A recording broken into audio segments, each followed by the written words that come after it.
Muy bien, entonces, estos dos puntos, el plazo de negociación en exclusividad entre las partes y el pacto de confidencialidad que debe existir de no utilizar la información adquirida, también se le suma dentro de esta carta de intenciones que la falta de determinación de estos elementos esenciales del contrato hacen definitivo el decaimiento de esta carta de intenciones o de su eficacia por sobre todas las cosas. Porque la carta de intenciones o la carta oferta, como comúnmente la gente lo conoce, ¿verdad?, establece justamente, como estábamos explicando, los parámetros sobre los cuales se van a negociar y las condiciones. Y en esencia, jurídicamente hablando específicamente, debe de existir necesariamente estos dos elementos para que este documento entre las partes pueda surtir efecto de manera eficaz, es decir, que él pueda servir el documento. ¿Qué debe contener? ¿Cuáles son las características, mejor dicho? La carta de intención de un documento puede ser unilateral o bilateral. Unilateral, teniendo en cuenta que una parte le envía a la otra, estableciendo las condiciones en las cuales la otra puede aceptar o rechazar automáticamente, es decir, una empresa que va a absorber a la otra le establece las condiciones de absorción, ¿verdad? La bilateral es donde existe ya la negociación propiamente dicha, en donde sea de adhesión o sea discutido punto por punto los elementos o el contenido de esa carta de intenciones o de la forma de negociaciones, necesariamente van construyéndose palmo a palmo, ¿verdad?, entre las partes que van a conjugarse, entre las empresas que van a conjugarse, en el cual declaran el compromiso, la intención o el deseo u oferta de comenzar o continuar una negociación que culmine con un acuerdo definitivo de compra. Siempre el objetivo es, recordemos que la carta de intención es un documento de proceso, es decir, el que va a establecer las condiciones del proceso de adquisición. No implica que necesariamente exista una obligación intrínseca en las partes de necesariamente cerrar con la compra. Puede también caer en que dentro de esas negociaciones no se llega a un acuerdo, por lo tanto no se compre. Es decir, son las reglas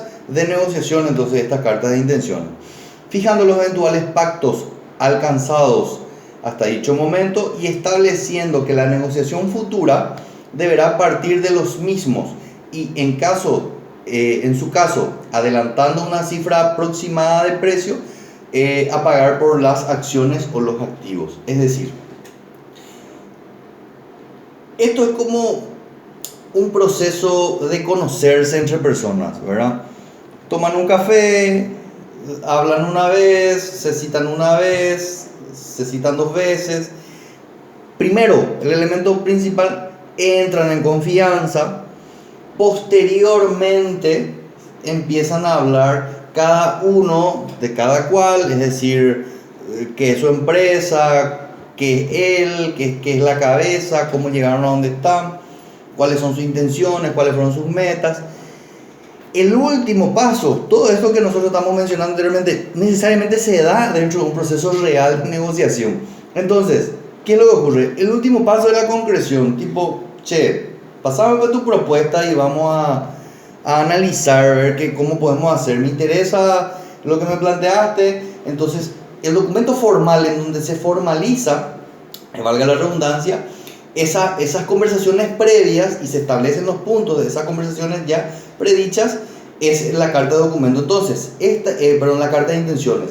Esta carta de intenciones entonces puede contener también todo lo conversado anteriormente y establecer los puntos de cómo se va a continuar nada más ya esa negociación, ¿verdad? O sea, es decir, en la práctica nadie de buenas a primeras trae directamente una carta de intención y ni si lo hace, no se va a dar ningún tipo de negociación sin antes conocerse las partes, ¿verdad? La carta de intenciones tiene el carácter de usual, es decir, no atribuirle ningún término vinculatorio entre las partes. Es una función fundamental. Limitar los riesgos que se generarían en una negociación abierta y la obligación de las partes a un comportamiento futuro. Son las condiciones que le dan la utilidad a esta carta de intenciones. Es decir, tampoco implica que si no hay una carta de intenciones anteriormente preestablecida, no se van a dar las negociaciones de compra y venta. Claro está, porque finalmente el documento que configura la compra va a ser el documento redactado por escribanía, ya sea de compra de la empresa o de fusión de esta o de transformación de la misma, ¿verdad? Pero, como explicamos, es un documento esencial, útil a los efectos de establecer los puntos de negociación, disminuir los riesgos, ¿verdad? Es decir, nunca habrá una certeza, como dijimos, al 100% de que el vínculo inicial llega a concretarse en una compra, como dijimos, pero garantiza el debido proceso o el respeto de ciertos principios durante el proceso de negociación. Y si el proceso de negociación nos resulta muy complejo, es preferible listar la carta de intenciones, esperando que exista suficiente consenso para firmar un contrato de compra-venta. ¿Qué significa eso? Que si no existen demasiadas complejidades dentro de la negociación, la carta de intención puede resultar hasta burocrático, es decir, coartar una conversación un poco más fluida entre las partes a los efectos de determinar los puntos de negociación. Entonces, inicialmente es recomendable siempre y cuando los elementos a tratar sean de alta complejidad. ¿Y a qué le llamamos de alta complejidad? Que no sean, por ejemplo, determinables solamente entre los representantes de las partes, que tengan que someterse a algún tipo de análisis o revisión financiera para establecer la proyección, un poquito más complicada de lo que sería directamente calcular lo que uno ingresa y pueda resultar en consecuencia de rentabilidad. O sea, elementos como ese que vayan sumándose pueden ser los elementos que puedan determinar la necesidad de una carta de intenciones. Si no existe tal complejidad, entonces, repetimos, podría obviarse o es recomendable obviar la carta de intenciones para que exista una conversación tal vez un poquito más fluida cuando es de palmo a palmo o de parte a parte directamente la conversación. Muy bien. ¿Qué debe de contener obligatoriamente una carta de intenciones? Debe contener la exclusividad, como ya hemos dicho, el tema de la confidencialidad y por ende también debe de suministrar información. La carta de intención debe de suministrar la información necesaria a los efectos de entender ambas partes sobre qué se va a negociar. Lo que no es obligatorio pero puede contener es la descripción ya de la operación y sus condiciones, el procedimiento y el calendario y las pautas de la negociación. Efectos del